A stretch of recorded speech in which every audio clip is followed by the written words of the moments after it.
Comme chaque semaine, les cobayes consultent les nombreux défis qui leur sont proposés sur le web. Salut David, moi c'est Jean-Eudes et j'ai une petite question pour toi. Alors tous les matins, je bois du café et du thé. Et c'est trop chaud et je me brûle la bouche. Du coup la question c'est est-ce que si on souffle sur le thé ou sur le café, il se refroidit plus vite que quand on le laisse se refroidir tout seul? Bon j'espère que tu vas me répondre vite parce que j'en ai marre de boire trop chaud. C'était trop chaud. Salut Jean-Eudes, merci pour ta question. C'est vrai que c'est embêtant de se brûler la bouche dès le matin. Alors bon, vu que tu m'as lancé un défi, je vais essayer de le relever. On va bien voir si souffler sur un liquide, ça sert à quelque chose. Allez, c'est parti, on y va. Voici le matériel dont David a besoin pour réaliser l'expérience. Entre les deux thermomètres, on peut constater une légère différence de 0,2 de degré maximum, ce qui est négligeable au vu de l'expérience.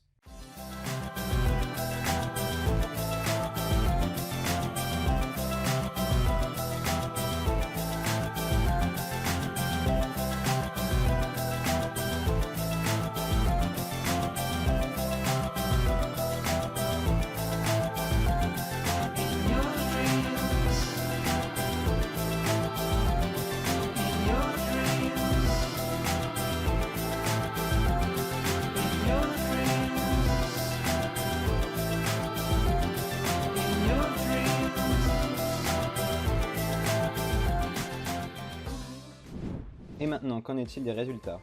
Eh bien, l'expérience a confirmé notre hypothèse, souffler sur un liquide chaud, ça accélère bel et bien le refroidissement du liquide. Et on le constate bien en regardant la représentation graphique de la variation de température des systèmes, avec la couleur claire pour le témoin et la couleur foncée pour l'essai. Quand c'est un système aqueux, du thé infusé ou de l'eau, on peut presque dire que c'est la même chose en termes de variation de température. Par contre, le lait, lui, contient des matières grasses. Des matières grasses qui vont faire chuter la température du système plus rapidement.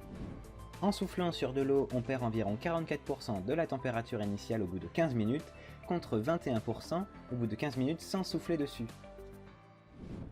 Et pour le lait, ça change un petit peu, on perd 49% en soufflant dessus, contre 31% sans souffler dessus. C'est dû à la matière grasse contenue à l'intérieur du liquide. La différence de température est vraiment notable. Prenons l'exemple du thé qui, au bout de 15 minutes sans souffler, voit sa température avoisiner les 50 degrés Celsius. Eh bien si vous êtes pressé, vous pouvez atteindre cette température en soufflant dessus pendant un peu plus de 5 minutes. Ça vous fait donc gagner 10 minutes. Même exemple ici pour le lait et pour l'eau.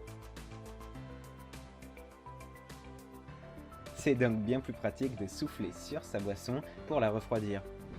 Et vous aussi les cobayes, vous pouvez faire cette expérience en téléchargeant la fiche recette de cette émission en allant sur le lien déposé dans la description de la vidéo. Eh bien Jean-Eudes, grâce au cobaye, tu sais maintenant que souffler sur un liquide, ça sert à quelque chose. Tu ne te brûleras plus la bouche maintenant.